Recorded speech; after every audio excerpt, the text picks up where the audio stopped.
God is like the light of morning, cutting through our darkness and shining in our hearts like a bright, cloudless sunrise.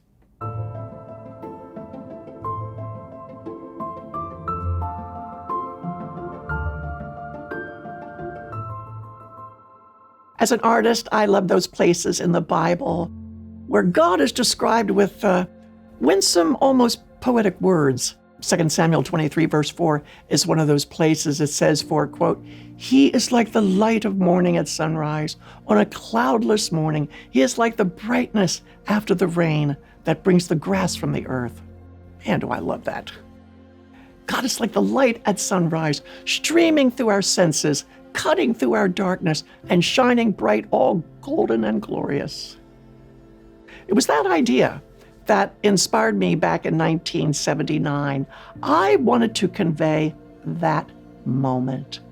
And so, using an array of watercolors, acrylics, a little bit of felt tip colored pen, I created this, what I call Light in the Forest. Nothing about this painting looks very finished.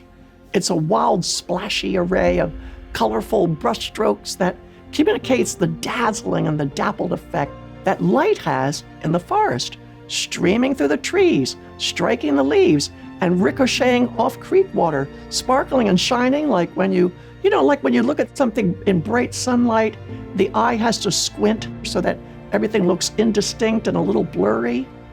Well, in that way, this painting is very impressionistic. Impressionism, devised by French painters in the 1860s. Impressionism is a style or movement, and that's key, movement in painting that conveys the impression of shifting light and color. It suggests just a moment, just a split second, just an instant of light falling on a subject in such a way that it changes our perception of it, like trees through a forest, and branches dancing in sunlight, and water that sparkles. Look at this water. I mean, look at it. All it is about maybe 12, 15 daubs of blue color just here, there, and everywhere. It's an indistinct stream. It doesn't even look like a stream, but it gives the impression of a stream. That is impressionism. This main tree here in the middle, this was done with a brown felt tip pen, nothing fancy, something you get at Walmart. But I wanted a felt tip pen that would bleed when you put water on it, because I wanted that impression of light and movement. And of course, when things move, they blur, right? So some of those branches are pretty blurry, but you know what? That means they're moving. I think I used about 6 different kinds of brushes.